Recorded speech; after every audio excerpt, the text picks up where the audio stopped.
Those that live in the country, as opposed to the city, if there's hard times, they can live like kings and queens. And so I always remembered that, and you want to make sure you have those things on property if you're going to survive a difficult time.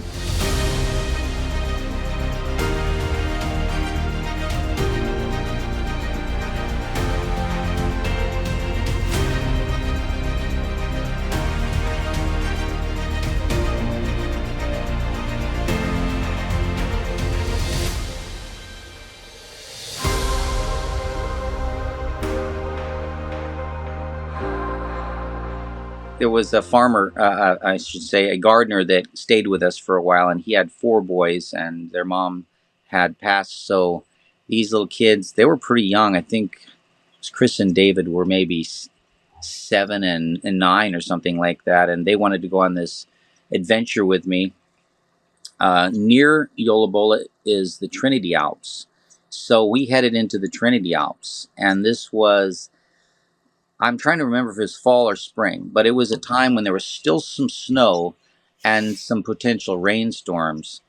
And we get up, clear up to a rock called Castle Craig's Rocks, and it's pretty, and rock climbing sort of. We didn't climb the rock, but we got to the base of it. And this was maybe 3 or 4 days of maybe 2 days walking in and 2 days walking out. And I remember it started to rain. We don't have a tent or anything. So I looked for, we were in the middle, we were on an island in the middle of a river, and we found a higher spot. And I wouldn't recommend this, okay? I was 18 at the time, because you want to stay away from a river when it's raining. You don't want to be in a floodplain. But it was exciting for me, and no, and I wasn't worried. I wasn't stressed. The kids were there. I wasn't like, we don't know. There's little kids. What's going to happen? I just remember finding logs, and I placed logs on either side. I started stacking them into a log cabin. These were driftwoods, and I think that's why I ended up on that island. As I'm looking back, I've never really told this story, but I remember it because there's a lot of logs that come down the river, and so I was able to use those, and then put something across the top. And if you have a slant, and then you use any kind of leaves shed water, and if you have the slant with a larger stick or log or something, you can poke the branches that are around the river, around the creek, any kind. But pine is great, and I love getting the pine because it breaks off really easy, and you can stick it in the cracks, and it sheds the water. So yeah, there's a little bit of drip, but not much. And the more you stuff in there, the drier it gets. And all I can remember about that is I built that very quickly. We got in there, and we had a great night. We had a great night, and it was pouring rain. But I do remember we were damp and pretty cold in the morning, and it was pouring rain. Okay. And I wanted to get these kids and myself warm. And I have built fires. Not everybody can do this, but I have built fires without matches. And with I used to be able to do it just with rubbing a stick like that, but it's a lot of pressure, a lot of speed, and I'm in my 50s. I haven't done it in a long time. But if you have, I remember I had a little backpack. Okay, I had boots. I used my shoelace on my boot. So I think I remember doing that, and found a branch that I could bend, and I made a bow, and I used that. That's the way I did it, and I got a fire going. People thought it's interesting when I see people building a fire in a stove, and I see them doing it wrong, or building a fire in a fire pit. Camping with no rain, and they got a torch, matches, they got lighter fluid, and they're still having trouble. I built a fire with none of that in a rainstorm before. Just got so hot. I found this tree that was dead, and the bark was sloughing off of it, and I just kept on piling that wet bark up. I just piled it so high. We had this huge area, and as the fire got going, it got dried out the bark, and the bark had a lot of BTUs, a lot of pitch, a lot of resin, and it just got hotter and hotter and hotter and hotter. So we got so warm around that fire that we didn't feel like we were suffering at all. and there was snow that we were seeing right around the edges. That's why I think it was probably spring, because there were patches of snow, but it wasn't snowing, it was raining, and definitely cold. And we got warm enough to where we dried our clothes. That was the thing. We actually dried our clothes. It stopped raining. We put dry clothes on, and we hiked out of there in the high Sierras. That I convinced my dad when he was about 97. I wanted him to go, and I said, let's not bring backpacks or anything. Let's just go. Turned out when we got back into Sacramento after that, you know, adventure, they said it was one of the worst lightning storms ever. I mean, it was so incredible.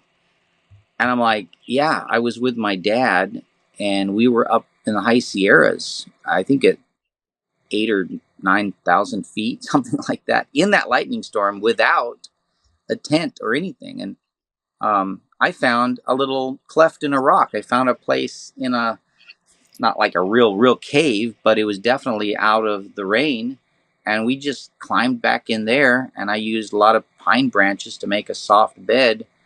And he didn't complain or anything. And I remember we had a great night, but I do remember the flashes and loud noises.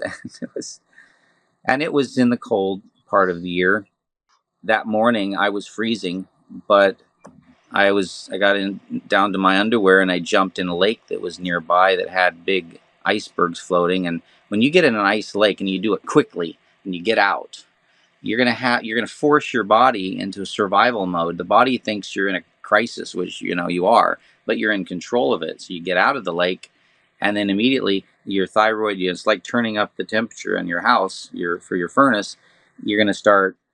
The body says, this is a crisis. We got to survive. So you got to do it. There's a certain way you got to do it, but I felt so warm after getting into that ice lake and getting out. And my dad didn't do it, but I did. In And 1997, dude, he was scared. yeah, well, he was in good health and stuff, So but he was walking with you and carrying stuff. I mean, it was he was. I'm just amazed that yeah, he could wow, hike at that age. Yeah, he had no problem hiking. that's rare. That is Well, rare. in fact, he was 97 when he was hiking, well, walking, I should say, 5 miles was his daily regimen or regime, was 5 miles a day. He had That's mile encouraging. markers on Molokai. He lived on Molokai, so there's mile markers. So he would go, he lived at 19, and he would go back. So he'd go 5 miles I think every you day. mentioned he died at 101. Yes. I mean, that's an Yeah. amazing. He was in good health, and we had been to the hospital because Social Security wanted to make sure he was still alive and we weren't just stealing money. So they said, you need a doctor report, and so we went in because he didn't have a doctor. He didn't have primary. He didn't have any medications. He didn't see a doctor. But that doctor said, well, you've got another 20 years. There's people in their 60s that aren't as healthy as you. So that was when he was 100. And we drove home, and I said, Dad, what are you going to be doing the next 20 years? Like, you have a lot of stuff to do. He said, oh, I got a lot of writing to do. I got stuff. Yeah, I'm excited. But we were going through some challenging times with the property. I ended up donating the property to an organization, and that organization was going to use it for humanitarian purposes and for good purposes, and they didn't do it. And so it really broke my dad's heart, and it still broke my heart. It's been 20 years since we did that, and so he was alive and saw that. And I think he was pretty distraught about that, because I hugged him goodnight the night before he died, and he said, "Son, if I'm going to die, let me die. Don't resuscitate me." In the morning, he didn't get up, and I looked over. My mom was there, my kids were there, and he was just laying. He was we had a day bed, and there was a wood stove, and he liked to be near the wood stove, so because he was always kind of thin and small man. And he was smiling. It's like, I said, Dad, are you okay? And then no response. He was purple, but he had a smile on his face, and that's how he went. Was at home with his family, you know, with a smile. And So I sent his body to research, which he wanted me to do in Redlands, California. And they spent 2.5 months researching his body for all kinds of anything. But there was no osteoporosis, there was no arteriosclerosis, any plaque in the arteries, no endothelial cells were perfect. His protein was perfect, no protein deficiency. He was really a healthy man. So I think he just, when you get to a certain age, you can actually almost decide, like, and then not wake up or something because he didn't wake up. He went to sleep. Um, you said he was eating a lot of the foods that you mentioned earlier, like seeds and Yeah, different. I'll just tell you. So his parents were British Columbia people that homesteaded. So you go 50 miles up a lake by rowboat. Took days and days, and they had log cabins. And some of our family have gone up there to see some of those things. They're abandoned, but they lived off wild game until my dad was born. They had come down through Washington to Portland, Oregon, where there was a hospital being built, and they set up a tent. And my dad was born in a tent on those grounds of the hospital. And they started learning about more healthful diet and living. But the thing is like when I go to Philippines, sometimes the options aren't there. You can't decide. There's no buffet. There's no salad bar. Nothing. And so they were concerned with my dad because they were eating a lot of venison and buffalo, moose. But my dad, when they put meat in his mouth, he spit it out. When he, at a year old, when they were trying to wean him from mother's milk, she breastfed, and my grandpa would hold his mouth shut and then think he swallowed it, and then got tired of holding it shut, and it would just come out of his mouth. So he was malnourished compared to the rest of the family and his younger brother and sister and others. But he got through that. They had limited food, so you could say that he has been a vegan from birth. But it's an odd situation because the family were really big on eating wild game. Throughout the years, you could see the difference. His younger brother, for example, my uncle, had total hip replacements, had double open heart surgery, bypass surgery, all kinds of different things. I can't remember. His sister had lots of surgeries, was always in the hospital. At 97, he was out on his walk. He fell, broke his leg, not his hip, but his leg. And they put a pin in, and he was up and walking after that, and it calcified and knitted together really well. And he was fine, after that. So, um, other than that, he didn't go to hospitals or doctors. He even got through, I hope it's okay to say this, but he went through the polio thing. He was alive during the Spanish flu, okay? And he didn't take any of the vaccines. He didn't take the polio vaccine. A lot of his friends got polio. He worked in a TB ward, working with people with tuberculosis. He didn't get tuberculosis, but he worked with them.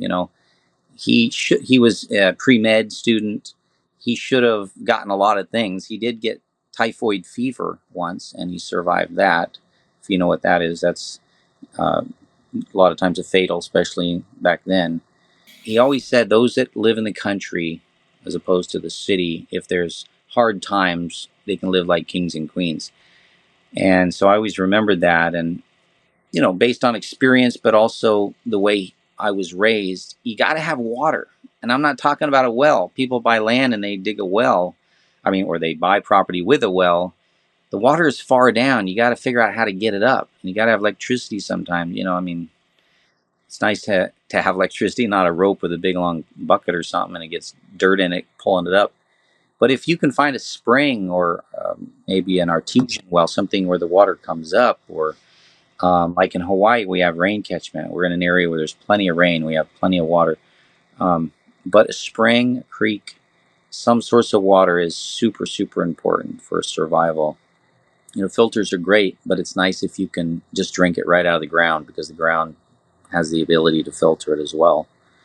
So he So, taught me, yeah. so he taught you. some of that. Well, he taught me to make sure that you have good soil, you have sun exposure in certain areas, because there's, depending on where you're at, you need to have the sun exposure, because the sun goes, south or north depending on the time of year, and you want to make sure you have those things on property if you're going to survive a difficult time. I didn't expect it to go in this direction, I but didn't I didn't either. I wanted to say what's coming sort of a lot of the discussion is that like God's green earth has pretty much a lot of things we really need, and for survival, one, and two, for life. It's sort of self sufficient if you know how to go about it. Obviously I'm passionate about this stuff, right? So to be able to run into a forest and go through the forest, whatever time of year it is, and be able to find food is liberating. It's a very neat thing to be able to do. And I want to say, you got your blood in your body, that's red. Plants have juice, it's green, very close to the blood. The center molecule is different in blood. It's, I guess, iron makes it red. But the most prolific color in nature is green. And it's not that we have to go out and figure out, like, is this edible? You just need to figure out what's not edible. And there's only a few of those things. And then everything else that's green is edible, especially grasses.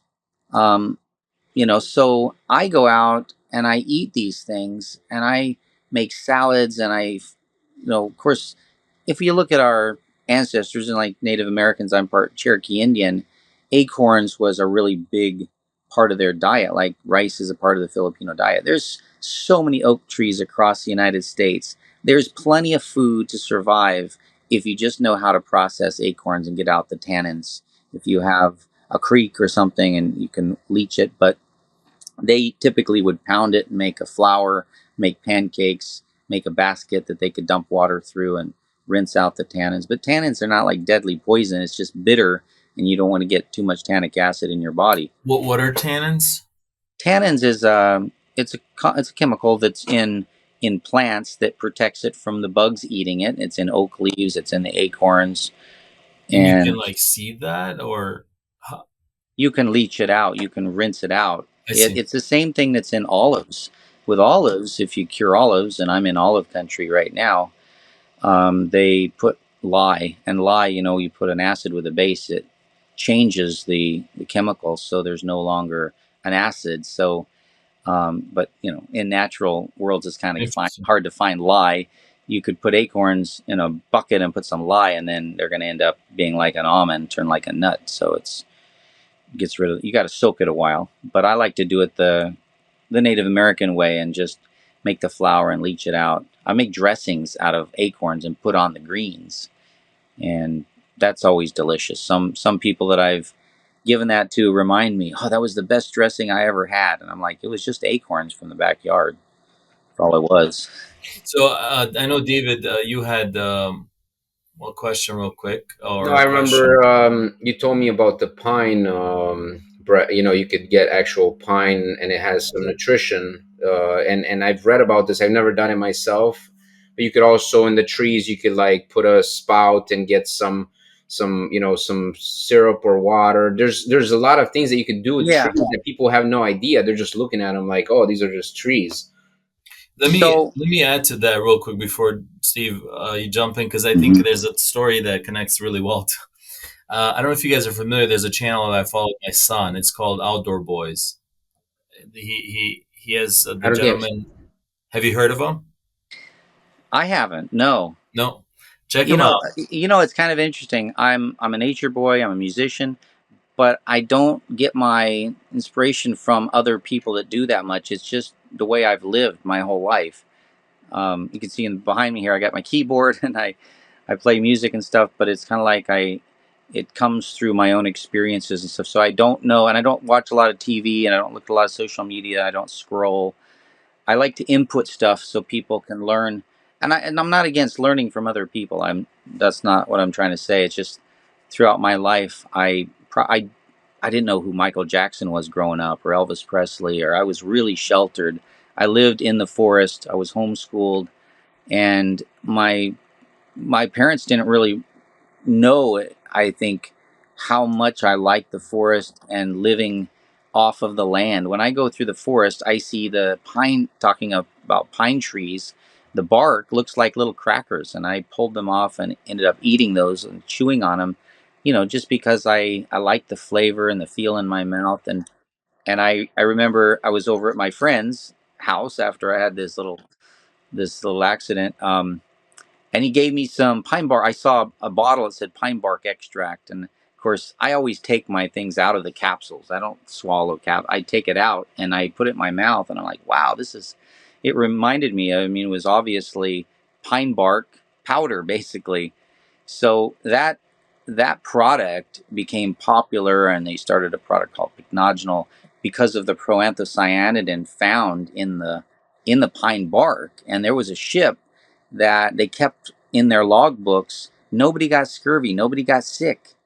And so they started researching, why that was, and they found in the logbook they were chewing on pieces of the ship. They didn't have lemons, they didn't have limes, they didn't have any way to for their vitamin C. Uh, so scurvy is basically a lack of vitamin C. Proanthocyanidin is an antioxidant that is so powerful, it helps the body's immune system fight infections and diseases and germs and stuff like that. And that exists in pine bark, and of course, it exists in grape seeds. That's another really. So I wanna tie this to this is interesting. So it sounds like you've not heard of these guys, Outdoor Boys, but this corroborates what you're saying. This gentleman lives in Alaska, and basically he does videos with his kids or on his own, like where he survives out in the wild, like in minus 30-degree weather with no blanket or very minimal stuff, right? I Mm-hmm. watch this with my son. He's very passionate about this channel. I love it. He's really good. The guy is very entertaining to watch. You should check it I'll out if start. you. I'll start watching it. Yeah, I Outdoor Boys. promise But you. anyway, one of the videos he actually he flies to Japan, and he embeds he embeds himself in the, I think they were Navy SEALs or Marines. So with a unit that's stationed in Japan, and they go through a survival camp for a week. They're out in the forest with nothing, like no tent. He's allowed to bring his tent. He has like a little tarp, but they're out there on their own Mm-hmm. with nothing, and they have to survive on the forest. Mm-hmm. And he documents this, and this blew my mind because he's saying exactly what you just said. And me and my son are looking at each other. Did he just eat bark? What? And he's explaining, like, look, I can eat bark. It's actually nutritious, blah, blah, blah, blah, blah.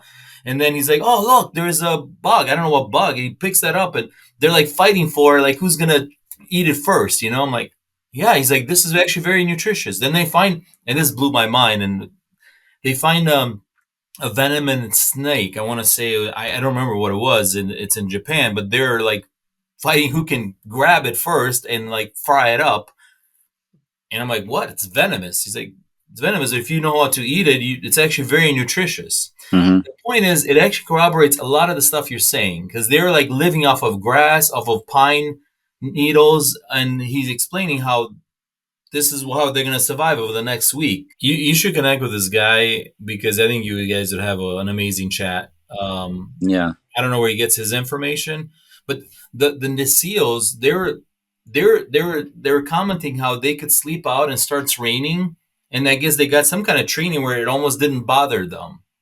To your point of kind of living in nature and really enjoying that experience, and they were like filming them, and he's out walking around with a tarp, but they were sleeping in the open. Well, there's a couple of little tricks to that. I'll tell you one that I've followed when I travel anywhere in the world. I don't sleep on any of the beds. I sleep on the floor beside the bed, which is the harder the better for me.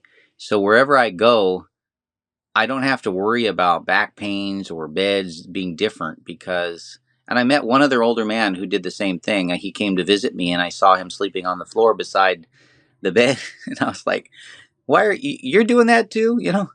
And so there's certain little things that I've done all my life. Growing up, I always slept outside. My bed was always made. I was always finding a place outside, right on the ground. I wanted to just be right on the ground. And I've had rattlesnake under my bed curl up before. Woke up with something sniffing, and it was a porcupine once. I used to feed the deer. I ended up having food in my sleeping bag, and I forget who it was, got a picture. We have it in our album. I remember the flash, and I was surprised, but they wanted to get a picture of me feeding the animals. The animals would come around me, and I was feeding them as I was sleeping. I loved. That's probably why I'm more into the plant thing, because the animals were all my friends, and I was feeding them, and I was learning from them and eating what they were eating.